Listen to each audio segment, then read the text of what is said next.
ప్రముఖ choreographer Johnny master ఎట్టకేలకు arrest అయ్యాడు. గోవాలో ఉన్న అతడిని హైదరాబాద్ ఎస్ఓటీ పోలీసులు అరెస్ట్ చేసి హైదరాబాద్కు తీసుకొచ్చారు. అనంతరం పోలీసులు రహస్య ప్రాంతంలో విచారణ చేపట్టారు. ఆ తర్వాత జానీని ఉప్పర్పల్లి కోర్టులో హాజరుపరిచారు.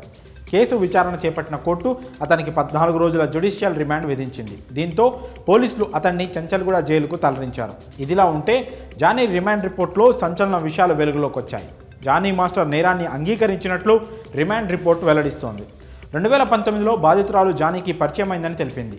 దురుద్దేశంతోనే జానీ మాస్టర్ బాధితురాల్ని అసిస్టెంట్గా చేర్చుకున్నట్లు రిపోర్ట్లో వెల్లడించింది. మహిళా అసిస్టెంట్ కొరియోగ్రాఫర్పై జానీ మాస్టర్ 2020లో తొలిసారిగా అత్యాచారానికి పాల్పడ్డట్టు రిమాండ్ రిపోర్ట్ వెల్లడించింది. బాధితురాలిపై 16 ఏళ్ల వయసులో జానీ అత్యాచారానికి పాల్పడ్డాడంటూ కీలక అంశాలు వెలుగుచూశాయి. గత 4 ఏళ్లుగా బాధితురాలిపై పలుమార్లు అత్యాచారానికి ఒడిగట్టినట్టు వెల్లడైంది. అంతేకాదు, ఈ విషయాన్ని బయటకు చెప్తే సినీ అవకాశాలు రాకుండా చేస్తానని, చంపేస్తానని బాధితురాల్ని బెదిరించినట్లు రిమాండ్ రిపోర్ట్ వెల్లడించింది. జానీ భార్య సుమలత కూడా బాధితురాల్ని బెదిరించినట్లు రిపోర్ట్ పేర్కొంది.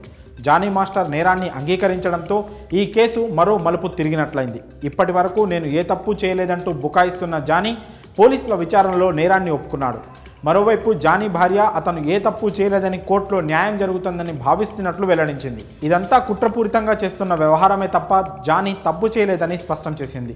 జానీ ఎదుగుతుంటే చూసి ఓర్వలేని వారు ఇలాంటి కుట్రలు పన్నుతున్నారని చెప్పుకొచ్చింది. జానీ మాస్టర్ అసిస్టెంట్ కూడా ఈ వ్యవహారంపై స్పందిస్తూ జానీ మాస్టర్ చాలా మంచి వ్యక్తి అని తెలిపాడు. డాన్సర్స్కు సపోర్ట్ చేస్తుంటాడని, ఆపదలో అండగా ఉంటాడని వెల్లడించాడు. తప్పు జరిగినప్పుడే ఆ అమ్మాయి ఎందుకు కేసు పెట్టలేదని ప్రశ్నించాడు. 5 ఏళ్లుగా మౌనంగా ఎందుకుంది? ఈ కుట్ర వెనకాల ఎవరి హస్తమో ఉండే ఉంటుందని తెలిపాడు. నిజానిజాలు ఏంటనేది కోర్టులో తేలుతుందని చెప్పాడు.